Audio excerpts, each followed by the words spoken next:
And now for my next number, I'd like to return to the classic.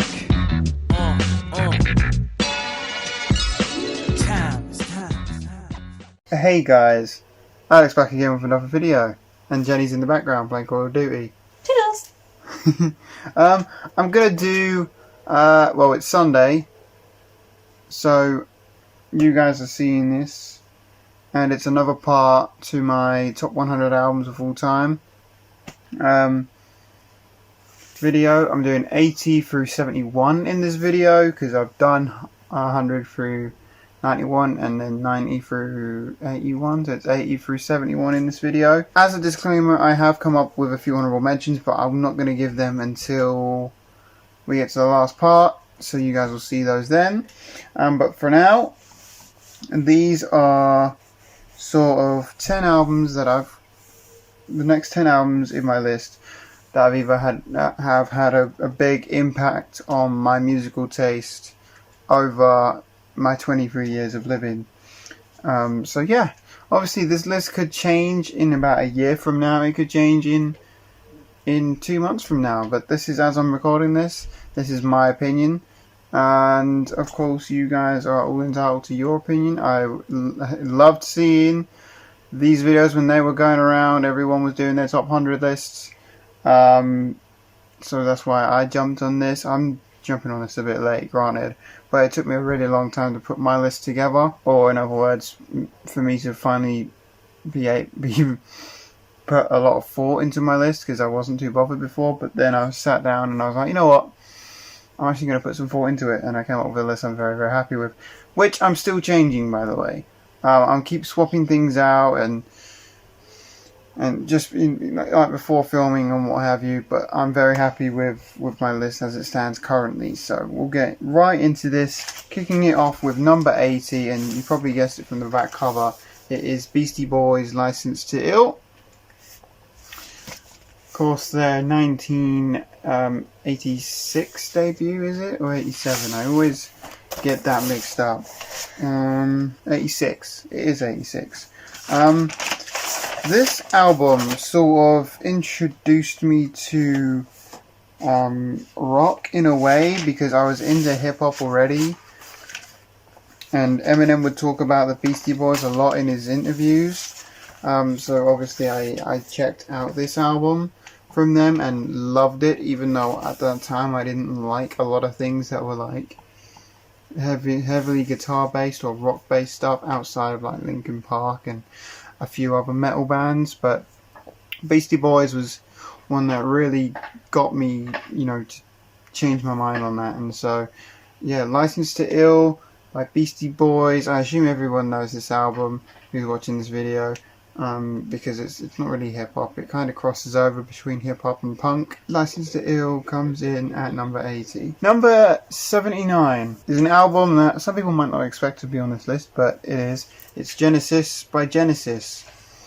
I think this is the only Genesis album you're going to see on this list. As I've pointed out before, they're not my favourite band ever. They're sort of a band I'm kind of a casual fan of, because there's stuff I love from them, but there's also stuff that I really hate. So they're kind of, I'm still on the fence with Genesis, but this album, I love it like from start to finish, and this is the album that I listened to this with a former family friend in the car once when I was like 11 or 12, and he was playing the song, and the song Home by the Sea came on, and I remember really liking both parts to that song. That's All is a great song. Obviously, Others with Mama, Taking It All Too Hard's a great song. Just an incredible album from Genesis. 1983, self-titled, also known as Shapes sometimes, but I just call it Genesis by Genesis, it's easier. Genesis by Genesis comes in at number 79. At number 78, we have Led Zeppelin 4. This was a hard album to place, because I kept trying to put it a lot higher up on my list, and then I realized this album hasn't actually had that big an influence on my taste. There's one song in particular that has, and that's When the Levee Breaks, which obviously closes off this album and is one of my favourite closing tracks ever. This album kind of got me into Led Zeppelin in a way, but there was another album that sort of sparked that first. This album, however, I've always said is my favourite Led Zeppelin album. That's not quite true. Probably my second favourite. But I do really like this album, from like Stairway to Heaven, Rock and Roll's on here. Obviously, When the Levee Breaks, like I said, Black Dog. Going to California, Four Sticks, Misty Mountain Hop is on here as well. It's just a great album. The only, like I said, the only reason it's not any higher is because there's really only one song on this album that had that influence, and that's When the Levee Breaks. I didn't check out the rest of the album until much later, or I wasn't that into the album and the rest of it until much later. But yeah, I do have this. I did get this for When the Levee Breaks. Enjoyed the rest of the album after like 2 or 3 listens. But yeah, Led Zeppelin 4, one that might have probably should be higher up on the list, and I definitely wanted to put it high because it's such a good and classic album, but I just couldn't find another place to put this because everything else above it has had a bigger influence on my taste. So that's why Led Zeppelin 4 comes in at number 78. At number 76, we have ZZ Top with Tres Hombre, their 1973 album. A great album. The song Waiting for the Bus is the song not only opens this album, but it's my favourite song on here. But I do like ZZ Top. I actually prefer this album more to Eliminator, and that was the first album I heard from ZZ Top, funny enough. But this is the album that kind of got me more into them, which is why it's on this list. Eliminator would have been in my top 100 if I didn't know about this album, but it would have been lower on the list, so keep that in mind.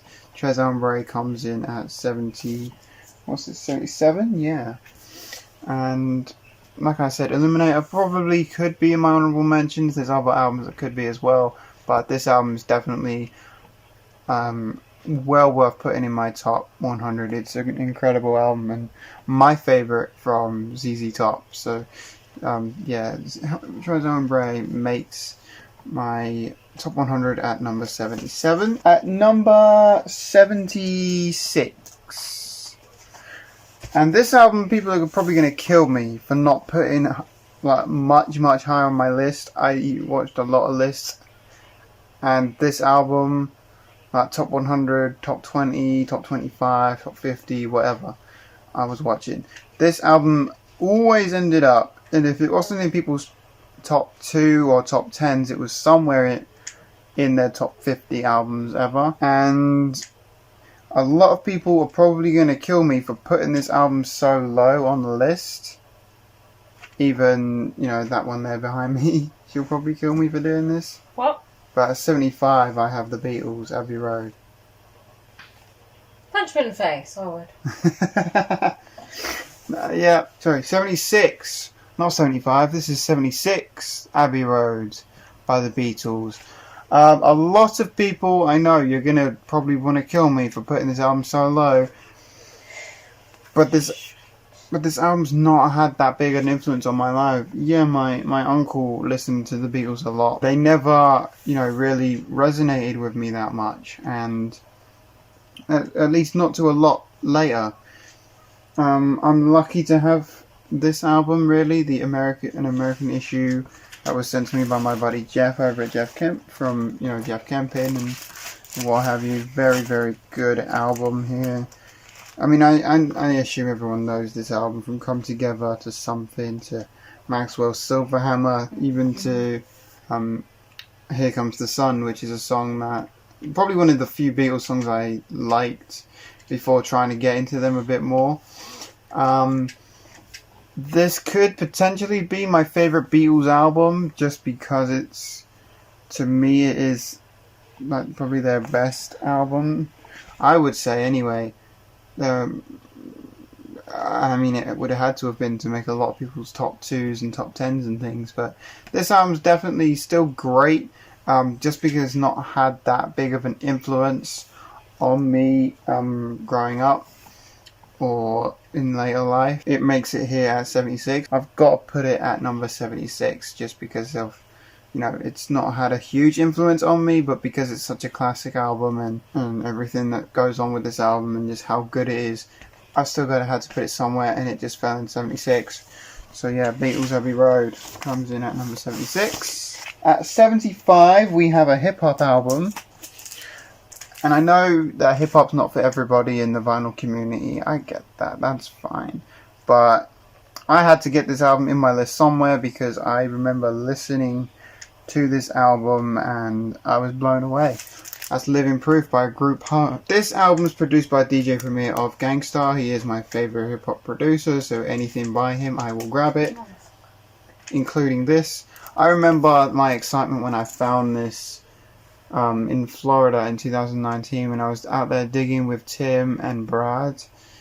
Tim obviously from High Noon's Vinyl and Brad from H2 Vinyl. We were digging in Florida in 2019. I stumbled across this in Park Ave and did not hesitate to grab it because we've only just got a reissue of this over here. I'm so annoyed. But yeah, Group Home's Living Proof. The title track as well, Living Proofs, has a very, very good sample of a Wu-Tang Clan song. I'm not going to say which one, but if you know the song, you know it very well. But yeah, very, very solid album. If you're a hip-hop fan, it's well worth checking out. I really, really dig this album. And yeah, for what it's worth, DJ Premier, in my easily... if I had to pick a DJ Premier album outside of his Gangstar stuff to put as my favourite, this is probably it. And this obviously made me delve a lot deeper into not just DJ Premier's catalogue, but more like hip-hop stuff that I wasn't familiar with. But yeah, the song Living Proof, serious rap shit, even the song Superstar is great on this as well. So yeah, Group Home's Living Proof album comes in at 75. At 74, and again, this is 100% going to be an album that's not for everybody. But I've loved this album since it came out. I'll say that. It's Bruno Mars, Doo-Wops and Hooligans at 74. Yeah, obviously the songs off this that were singles were everywhere. From Grenade to Just the Way You Are, A Lazy Song, Marry You. Those songs were everywhere when they came out. And this album, you know, it got me into more mainstream music because at that time I wasn't really into like pop, what everyone else was listening to. Outside of Maroon 5, everyone was listening to them, and Eminem, everyone was listening to them. But Bruno Mars, yeah, everyone was listening to Bruno, and because of Bruno, I now listen to a lot more, you know, popular mainstream music that I would do normally, and it's all thanks to this album. That's why I wanted to make sure I had all of Bruno's albums, and of course I had to get the best variant of this one. I'm not going to show you the variants for all of these, but I do have the orange vinyl edition of this album. Looks so cool. But yeah, Bruno Mars, I like his music. I'm hoping for a fourth album soon. I know he's not making much music at the moment, but I'm really, really hoping for a fourth album soon. So Bruno Mars, Doo-Wops and Hooligans comes in at 74. At 73, and this is an album I don't have on vinyl, is Linkin Park, Minutes to Midnight. This album's had a big influence on me, from Bleed It Out to what I've done, from Transformers, and everything else on this album. I love Linkin Park. There's probably 2 or 3 albums from them that have had that influence. That's the reason I love them so much, this obviously being one of them. And even though some of their albums are a bit weaker than others, I do like everything they've done. I will say that Linkin Park's one of the few bands or artists where I like everything that they've ever put out. And yeah, this album has definitely had that impact on me in many different ways because of Linkin Park. I listen to rock or metal. I listen to rap. I listen to synth-based stuff. Yeah, because of Chester's voice, I also listen to a lot of more chilled stuff. Because he got a bit soulful at times with his voice and very chilled. So because of that kind of bounced off into other genres, and because of Linkin Park and Minutes to Midnight, I have that wide variety of different tastes. So Minutes to Midnight by Linkin Park comes in at 73. At 72, another one that people might complain at me for not putting higher, and that's The Soft Parade by The Doors. And this is, I will say some spoilers here, this is my favourite Doors album, so there won't be another one on the list. This has always been and probably always will be my favourite Doors album. Tell All the People, Touch Me is my favourite song on here. Shaman's Blues, Do It, Easy Ride, Wild Child, Running Blue, Wishful Sinful, and The Soft Parade, all brilliant tracks.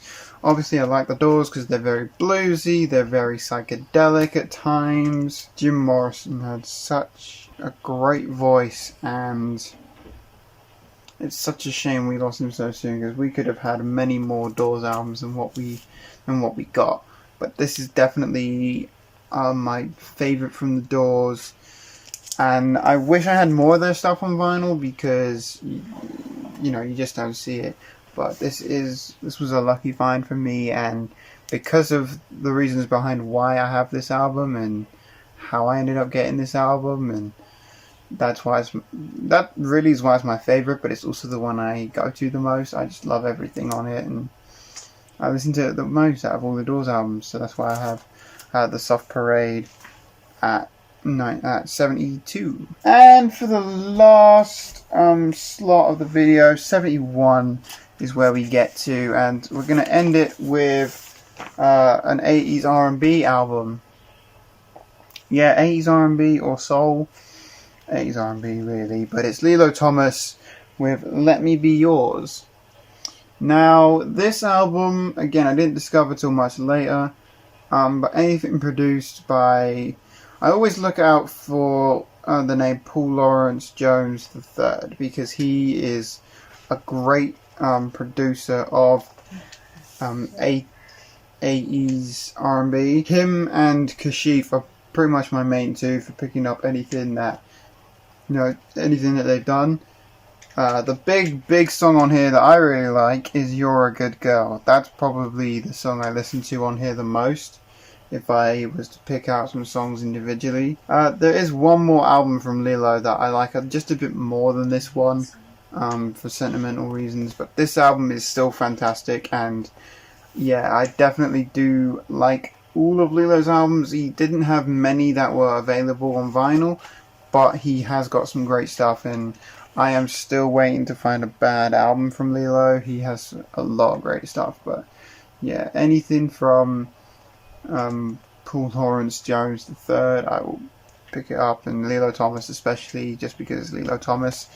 But yeah, I do like Lilo Thomas's music quite a bit, so because of him and because of Paul Lawrence and Kashif and all those people, I'm very heavily into my 80s R&B, and Lilo Thomas is one of the main guys that kicked it off. And this album particularly, yeah, sure, I didn't discover it until like late in 2019, but yeah, Lilo Thomas's Let Me Be Yours comes in at number 71. And with that said and done, that's it for this video, guys. Thanks so much for tuning back into the channel.